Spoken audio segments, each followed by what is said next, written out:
बड़ी ही तेजी से विजय ठाकुर अंदर दाखिल हुआ था। सामने ही डाइनिंग एरिया में उसने एक उचटती सी नजर डाली थी, जहां पर इंटरव्यू के लिए लड़कियां सोफे पर विराजमान थीं। सभी लड़कियां एक से बढ़कर एक खूबसूरत और फैशनेबल थीं, क्योंकि विजय ठाकुर की पर्सनल सेक्रेटरी के लिए उन्हें सिलेक्ट होना था। इस हिसाब से वो तैयारी भी करके आई थी। तंग और छोटे कपड़े और उनकी खूबसूरती देखकर विजय ठाकुर के चेहरे पर थोड़ी सी मुस्कुराहट फैली थी। वो एक बहुत ही अय्याज बिजनेसमैन था। उसकी उम्र लगभग 30 से 32 साल की थी। उसने खास तौर पर कहा था कि उसे पर्सनल सेक्रेटरी के लिए एक लड़की की ज़रूरत है। यहाँ पर वही लड़कियाँ इंटरव्यू देने के लिए आएंगी जो विजय के हिसाब से चल सके। फिलहाल एक नज़र वो उन खूबसूरत लड़कियों पर डालता हुआ अपने ऑफिस के कमरे में जाकर बैठा था। लड़कियाँ इंटरव्यू के लिए एक एक करके अंदर जाने लगी। एक्सपीरियंस और ज़्यादा ध्यान उनकी खूबसूरती को उजागर करने पर था और अदाएं भी खूब दिखा रही थी। लेकिन विजय को खूबसूरती के साथ साथ एक टैलेंटेड लड़की की भी ज़रूरत थी जो उसके काम को समझ सकती। फिलहाल वो सब लड़कियों का इंटरव्यू ले चुका था। बस एक आखिरी लड़की रह गई थी जो कुछ लेट हो गई थी। रिसेप्शन ने कहा कि एक लड़की है। वो कहने लगा, लेकिन टाइम तो खत्म हो गया है। वो कहने लगा, सर वो लड़की कुछ लेट आई थी और बहुत रिक्वेस्ट कर रही है कि मुझे इंटरव्यू के लिए अंदर जाने दिया जाए। विजय कहने लगा, जो लड़की इंटरव्यू में टाइम पर नहीं पहुंची वो भला ड्यूटी क्या टाइम पर करेगी। रिसेप्शन पर खड़ा आदमी विजय से कहने लगा, वो लड़की बहुत ही ज़्यादा रिक्वेस्ट कर रही है सर। विजय कहने लगा, अच्छा ठीक है, भेजो उसे। जैसे ही काव्या ने दरवाज़ा नॉक किया, विजय ने बड़ी लापरवाही से कहा, कमिंग। जैसे काव्या अंदर आई, विजय ने बस एक नज़र उस पर डाली थी, फिर नज़र हटाना ही भूल गया था। वो पहली लड़की थी जिसे कपड़ों के नाम पर सलवार सूट पहन रखा था, फुल स्लीव ढीला ढाला सा सूट, और उस पर एक बड़ा सा रेड कलर का दुपट्टा ले रखा था। उस लड़की ने अपने आप को अच्छी तरह से कपड़ों में छुपा रखा था। उसकी सादगी और उसकी आंखों में मासूमियत और नौकरी की चाहत के अलावा और कुछ नहीं था। यहाँ तक कि उसके होठों पर लिपस्टिक तक नहीं थी। चेहरे से लग रहा था कि जरूरतमंद है। अपने माथे पर आने वाला पसीना उस लड़की ने अपने दुपट्टे से साफ किया था। उसने दूसरे हाथ में ही अपने डॉक्यूमेंट्स की फाइल पकड़ी हुई थी। पाँव में घर की नॉर्मल सी जूती पहन रखी थी। वो उसकी पर्सनल सेक्रेटरी के सांचे में पूरी नहीं उतर रही थी, लेकिन उसका हुस्न देखकर विजय अपनी आंखें झपकना ही भूल गया था। लंबी कद की लड़की थी, बिल्कुल रंग सफ़ेद था, बिना लिपस्टिक के होठ गुलाबी, आंखें बिना काजल के कजरारी, गालों पर एक लंबी सी लट लटक रही थी। उसकी खूबसूरती ने विजय को इस बात के लिए मजबूर कर दिया था कि वो उसे कुछ पल अपने सामने बिठाकर फुर्सत से देखे। वो कहने लगा, मैडम कुर्सी पर बैठिए। काफ़ी नर्वस लग रही थी। विजय पहली नज़र में ही जान चुका था कि लड़की के अंदर ना ही जॉब का एक्सपीरियंस है। लगता है किसी समस्या की वजह से मजबूर होकर नौकरी करने के लिए यहाँ आई है, और ऐसी लड़कियाँ तो विजय का शिकार हुआ करती थी। वो लड़की सामने ही कुर्सी पर बैठ गई। कहने लगी, मेरा नाम काव्या है और सर ये मेरी डॉक्यूमेंट्स की फाइल है। उसने फाइल विजय के सामने रखी। उसने एक नज़र उस लड़की पे डाली और दूसरी उसकी फाइल पर। अगर वो फाइल ना भी देखता तो उसका बोलना और उसका हुस्न विजय को इस बात के लिए मजबूर कर चुका था कि अपना पर्सनल सेक्रेटरी वो इसी लड़की को ही बनाएगा। वो लड़की उसके काम को चार चांद लगा सकती है, और ये लड़की बिल्कुल परफेक्ट थी। एक नज़र उसके डॉक्यूमेंट्स को देखकर विजय को झटका सा लगा, क्योंकि अब तक की आने वाली सभी लड़कियों से सबसे ज़्यादा पढ़ाई का रिकॉर्ड उस लड़की का था। उसने कॉलेज की तरफ से स्कॉलरशिप पर एमबीए किया हुआ था। विजय ने कुछ सवाल उससे पूछे, जिसका उसने ठीक ठाक जवाब भी दिया। यूँ तो जिस दिन इंटरव्यू लेता था उस दिन कभी किसी को नहीं रखता था, लेकिन उस लड़की की फाइल वापस बढ़ाते हुए कहने लगा, आप जाइए रिसेप्शन पर, मैं उसे कॉल कर देता हूँ और कल से जॉब पर आ जाइएगा। काव्या को अपने कानों पर यकीन नहीं हो रहा था। उसके पिता की मृत्यु को 2 महीने ही हुए थे। जब तक बाप जिंदा थे तब तक घर का गुजारा आसानी से हो रहा था, लेकिन अचानक से किसी हादसे में उनकी मौत हो गई। उनके घर में खाने के लाले पड़ गए थे। अपनी माँ की बीमारी को देखकर काव्या ने नौकरी का फैसला किया था। पहली बार वो घर से बाहर निकली थी। बहुत घबराई हुई थी, और ये पहली जगह थी जहाँ वो नौकरी लेने आई थी। उसे तो लग रहा था जैसे दूसरी लड़कियों को महीनों धक्के खाकर नौकरी मिलती थी, उसे भी ऐसे ही मिलने वाली है। लेकिन विजय ने तो इंटरव्यू लेते ही उसे नौकरी पे रख लिया था। वो बेहद हैरान थी और खुश भी थी कि चलो मेरी माँ की प्रार्थनाएं रंग लाई हैं, क्योंकि तनख्वाह भी बहुत अच्छी थी। लेकिन वो नहीं जानती थी कि आगे उसके साथ क्या होने वाला है। घर में आई तो अपनी माँ को उसने ये खुशखबरी सुनाई कि उसे नौकरी मिल गई है। उसकी माँ बेहद खुश थी। कहने लगी, ये तुमने बहुत अच्छी खबर सुनाई है। काव्या बेहद खुश थी। उसे अंदाजा ही नहीं था कि इतनी बड़ी ऑफर से उसे इतनी आसानी से कैसे मिल गई। अगले दिन जब वही कपड़ा दोबारा से पहनकर वो ऑफिस गई तो विजय ने उसे अपने ऑफिस के कमरे में बुलाकर कहने लगा, मैडम, आपको इस एग्रीमेंट पर साइन करना पड़ेगा। आप ऑफिस के इन रूलों को तोड़ नहीं सकती। वो कहने लगी, मैं इसे एक बार पढ़ लूँ, फिर साइन कर दूंगी। वो कहने लगा, क्या मतलब आपका? क्या आपने यहाँ नौकरी लेने से पहले यहाँ के रूल और रेगुलेशन नहीं पढ़े थे? आपको वो पहले ही पढ़ लेनी चाहिए थी। मेरे पास इतना टाइम नहीं कि आप उन्हें पढ़ें और मेरा टाइम खराब करें। प्लीज़ आप साइन करो। वो कहने लगी, सर, मैं बिना पढ़े कैसे साइन कर सकती हूँ? विजय कहने लगा, आपके पास सिर्फ 1 मिनट है, या तो साइन करो या फिर आप जा सकती हैं। काव्या अगर मजबूर ना होती तो ज़रूर उस घमंडी आदमी की इस बात को सुनकर जा चुकी होती।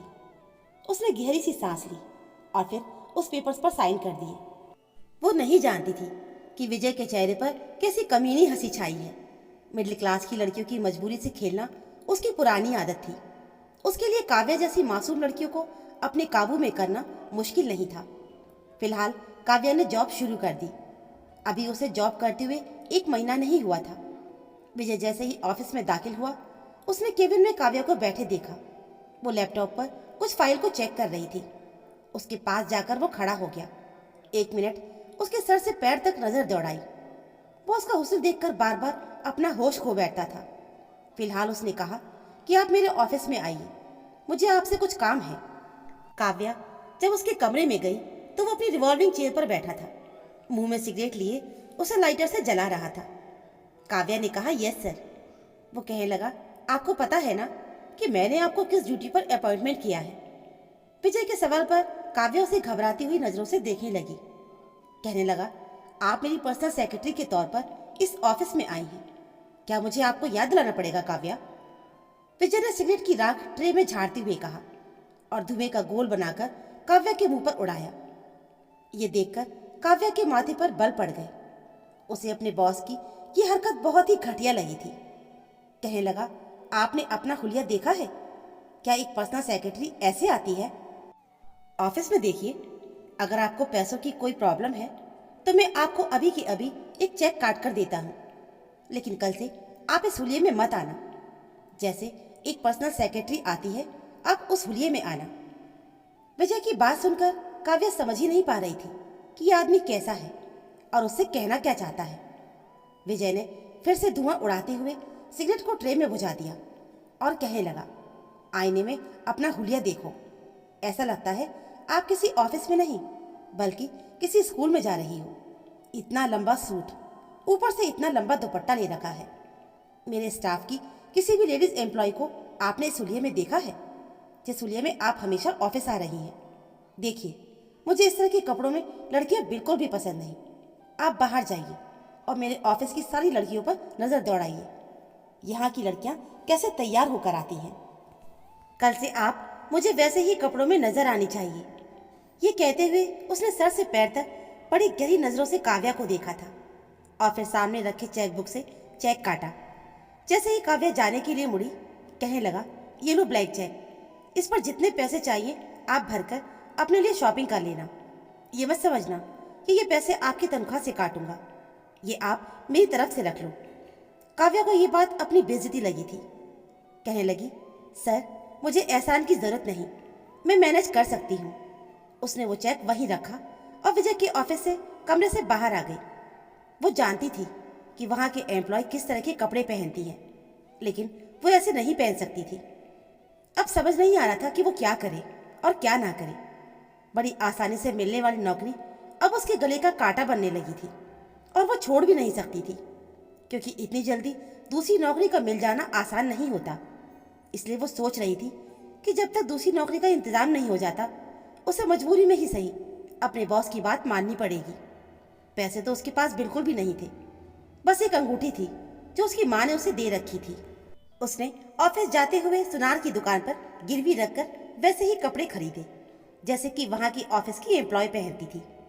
अगले दिन जब विजय ने उसे वैसे ही कपड़े में देखा तो उसके चेहरे पर मुस्कुराहट फैल गई। विजय कहने लगा, आप अंदर आइए मैडम काव्या। जैसे ही वो अंदर आई तो कहने लगा, आपको मेरे साथ एक मीटिंग में जाना है। अभी 10 मिनट में हम मीटिंग के लिए निकलेंगे और आपको वहां पर एक अच्छी परफॉर्मेंस दिखानी है। काव्या कहने लगी, मैं अपनी पूरी कोशिश करूंगी। कुछ देर के बाद ही वो एक 5 स्टार होटल में गई जहां पहले से ही सारे इंतजाम थे। कुछ देर के बाद विजय के क्लाइंट भी वहां पहुंच चुके थे जहां उनके साथ मीटिंग काफी सक्सेसफुल रही। लेकिन क्लाइंट की नजरें काव्या के सर पर मंडरा रही थी।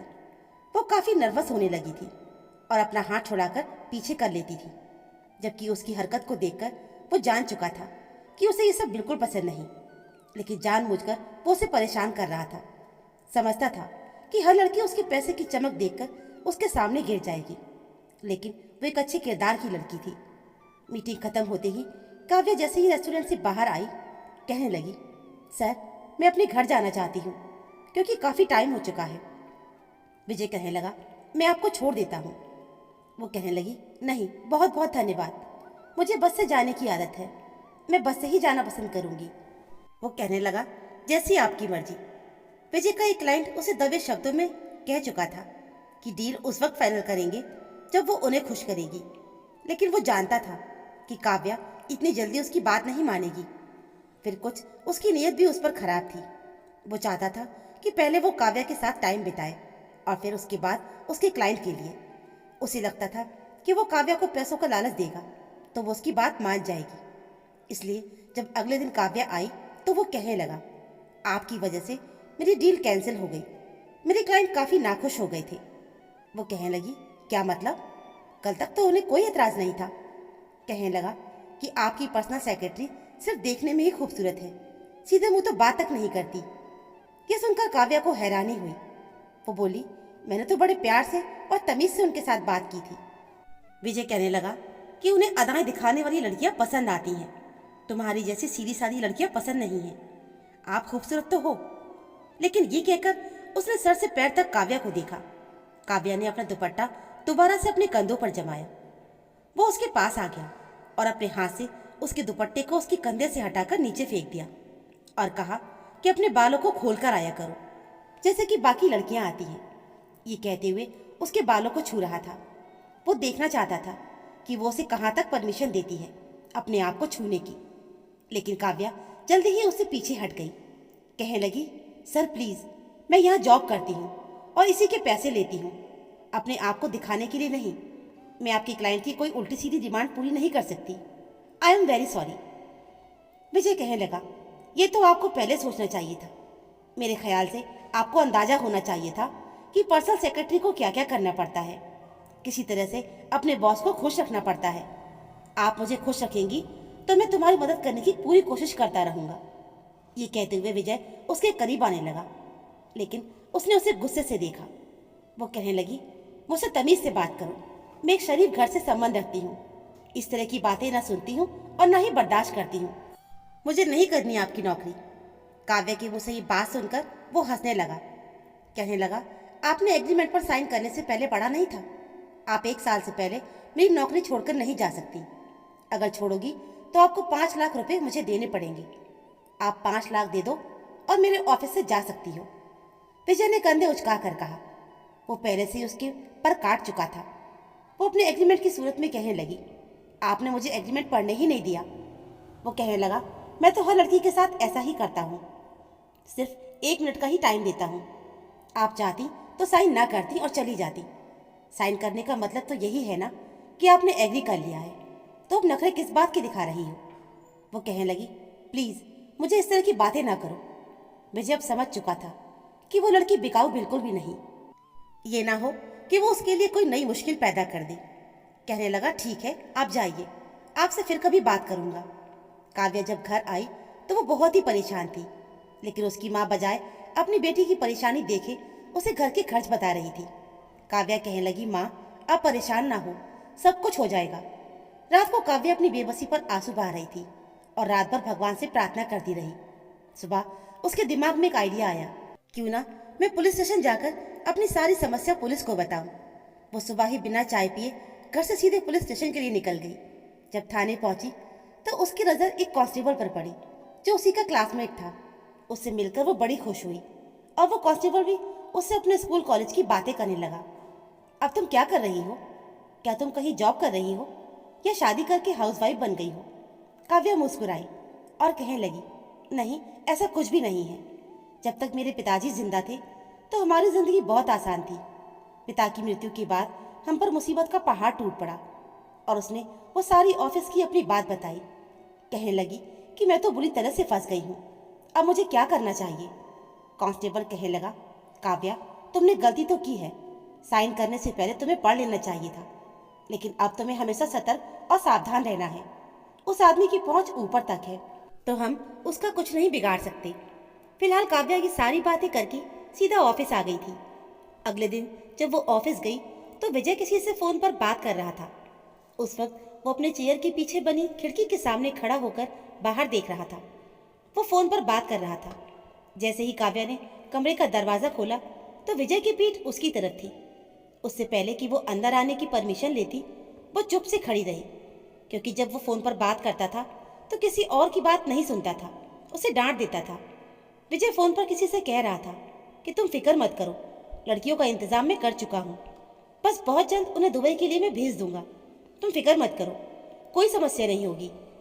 ये सुनकर काव्या वहीं से उल्टे पांव वापस आ गई और अपने केबिन में आकर बैठ गई और उसने अपना सर पकड़ लिया। वो सोच भी नहीं सकती थी कि उसका बॉस इतना बड़ा एक्सपोर्ट की फैक्ट्री चला रहा था और उस काम की आड़ में वो कौन कौन से काम कर रहा था। वो सोचने लगी कि कुछ ऐसा करूं कि विजय के इस तरह के कामों का वो सबूत इकट्ठा कर ले, ताकि वो उसे एग्रीमेंट पर चलने के लिए मजबूर न कर सके। वो सोच चुकी थी कि अब की वो उसकी जासूसी में लग जाएगी, और फिर ऐसा ही हुआ। एक बार विजय ऑफिस नहीं आया था। उसकी तबीयत कुछ ठीक नहीं थी। जब काव्या उसके ऑफिस के कमरे में आई तो सामने रखी एल्बम पर उसकी नज़र पड़ी।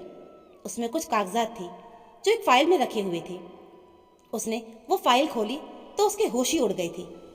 वो सोच भी नहीं सकती थी कि यह आदमी शराफत का कपड़ा पहने जो उनकी दुनिया का बादशाह था। उसने जल्दी से अपना मोबाइल निकाला और उस फाइल में रखे पेपर की तस्वीर लेने लगी, और ये सारा मैसेज और फोटोज कांस्टेबल अरुण को भेज चुकी थी और उससे ये भी रिक्वेस्ट कर चुकी थी कि अगर मेरा मोबाइल बंद हुआ तो तुम मेरी खोज जरूर लगाना और इस बात की तह तक जाना। 3 दिन तक लगातार विजय ऑफिस नहीं आया। सबको पता था कि वो बीमार है। जब भी काव्या को मौका मिलता वो उसके कमरे में जाती और उसकी दराज खोलकर वो सब सबूत इकट्ठे करने लगती। 3 दिन के बाद रिसेप्शन पर खड़ी लड़की ने काव्या को आवाज़ दी। कहने लगी, बॉस का फ़ोन आया है, तुम्हें घर पर बुला रहे हैं। कह रहे हैं कि कुछ फाइल लेकर आओ। ड्राइवर नीचे खड़ा है, तुम्हें उनके घर ले जाएगा और वो साइन करके तुम्हें कुछ बताएंगे। उसी के हिसाब से तुम मीटिंग करोगी, क्योंकि उनकी तबीयत ठीक नहीं है। काव्या को अपनी इज्जत की फिक्र थी। वो नहीं चाहती थी कि विजय जैसे आदमी के हाथों वो ब्लैकमेल हो। फिलहाल तो फाइल लेकर जैसे ही ऑफिस के बिल्डिंग से नीचे उतरी तो विजय की गाड़ी और ड्राइवर मौजूद था। काव्या गाड़ी की पिछली सीट पर बैठ गई। उसका दिल बहुत जोर जोर से धड़क रहा था। उसने एक मैसेज अरुण को भी कर दिया था।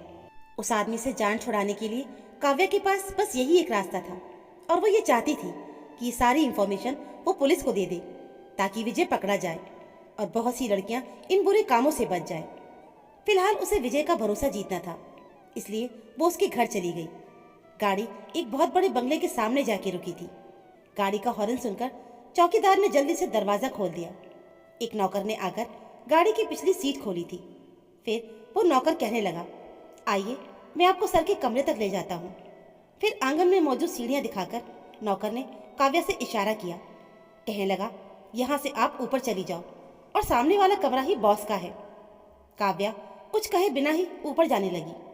कमरे में विजय अपने नाइट सूट में बेड पर टेक लगाकर बैठा हुआ था। काव्या को देख कहने लगा, आइए मैडम काव्या। उसके बेड के पास ही एक कुर्सी रखी थी। कहने लगा, यहाँ बैठिए। फिर उससे ऑफिस की फाइल मांगी और कहने लगा कि मैं 2 दिन के बाद ऑफिस में आऊँगा और इसी फ्राइडे को एक मीटिंग है। मैं चाहता हूँ कि आप उस मीटिंग में ये कपड़ा पहने जो मैंने आपके लिए खुद खरीदा है। ये कहकर उसने बेड पर पड़ा शॉपिंग बैग काव्या की तरफ बढ़ाया। कहने लगा, ये कपड़ा पहनकर आप मेरे साथ मीटिंग में जाएंगी। काव्या ने शॉपिंग बैग खोला तो बहुत ही वाहियात सा कपड़ा देखकर उसका चेहरा शर्म से लाल हो गया। वो गुस्से से खड़ी हो गई और शॉपिंग बैग भी जोर से बेड पर फेंका और कहने लगी कि मैं ये सब नहीं पहनूंगी। विजय कहने लगा, देखो, मना करने की सूरत में तुम्हें 10 लाख रुपए देने पड़ेंगे। वो कहने लगी कि मैं तुम्हारी कोई भी बात नहीं मानूंगी। मैं अच्छे तरीके से जान चुकी हूँ कि तुम ऑफिस की आड़ में कौन कौन से काम करते हो। ये सुनकर विजय के माथे पर बल पड़ गए थे। कहने लगा, क्या मतलब? वो कहने लगी, मैं तुम्हारी सारी काली करतूतों के बारे में जान चुकी हूँ और मैं चुप नहीं रहूंगी। सब कुछ पुलिस के हवाले कर दूंगी। जल्दबाजी में वो सब कुछ बता चुकी थी। ये सुनकर विजय गुस्से से आग बबूला हो गया। कहने लगा कि अगर तुम चाहती हो कि मैं तुम्हारी जान छोड़ दूं तो तुम मेरे खिलाफ जुबान नहीं खोलोगी। वो बोली, पहले मेरे सामने तुम एग्रीमेंट के पेपर फाड़ो और सारी लड़कियों को आज़ाद कर दो, तो मैं तुम्हारे खिलाफ इकट्ठे किए सबूत पुलिस को नहीं दूंगी। विजय कहने लगा, मुझे तुम्हारी सारी शर्तें मंजूर है। ये सुनकर वो थोड़ी तसल्ली में हो गई थी। उसके बाद वो सीधे थाने अरुण के पास पहुंची। अरुण ने उसे हौसला दिया और कहा कि घबराओ नहीं, मैं तुम्हारे साथ हूँ। काव्या ने कहा कि तुम मेरी माँ को अपने घर में रख लो, मुझे बहुत डर लग रहा है, कभी भी कुछ भी हो सकता है। काव्या अपनी माँ को लेकर अरुण के घर में आ गई। लेकिन अगले ही दिन जैसे ही वो ऑफिस के लिए अपने घर से निकली कि एक तेज रफ्तार की गाड़ी उसके पास आके रुकी और एक नौजवान ने उसकी कलाई से पकड़कर उसे गाड़ी के अंदर घसीट कर बिठाया। वो कुछ ही देर में विजय के फ्लैट में मौजूद थी। उसके कमरे में उसी के बेड पर बेहोशी की हालत में पड़ी हुई थी। लेकिन कुछ ही देर में विजय के पूरे बंगले को पुलिस ने घेर लिया था और रंगे हाथों विजय को पकड़ लिया। काव्या को तो अस्पताल पहुंचा दिया गया था। कांस्टेबल अरुण ने उसकी बहुत मदद की थी। जैसे ही वो घर से ऑफिस के लिए निकली, अरुण भी अपने आदमियों के साथ उसके पीछे ही था और उसका पीछा करते हुए विजय के बंगले तक पहुंच चुका था। पुलिस वाले उसके घर में छापा मार चुके थे और उसे रंगे हाथों को पकड़ चुके थे और उसके ऑफिस को भी सील कर दिया गया था। 2 दिन के बाद काव्या को होश आया। वो बिल्कुल सही सलामत थी और उधर विजय भी अपने सारे गुनाहों को स्वीकार कर चुका था। कांस्टेबल अरुण ने काव्या को शादी के लिए प्रपोज कर दिया था। उधर काव्या की माँ भी इस बात से बहुत खुश थी कि हर बेटी को ऐसा ही होना चाहिए, अपनी इज्जत और मर्यादा को बचा के रखना चाहिए। काव्या ने अरुण से शादी कर ली और उसने अपना जॉब भी दोबारा से ज्वाइन कर लिया, पर दूसरी कंपनी में, और दोनों ही हंसी खुशी से अपने जीवन को बिताने लगे। तो दोस्तों, ये थी हमारी आज की कहानी। यदि कहानी अच्छी लगी हो तो प्लीज़ वीडियो को लाइक और चैनल को सब्सक्राइब जरूर कर लीजिएगा। मिलते हैं फिर एक ऐसी नई कहानी के साथ। कहानी सुनने के लिए आप सभी का बहुत बहुत धन्यवाद।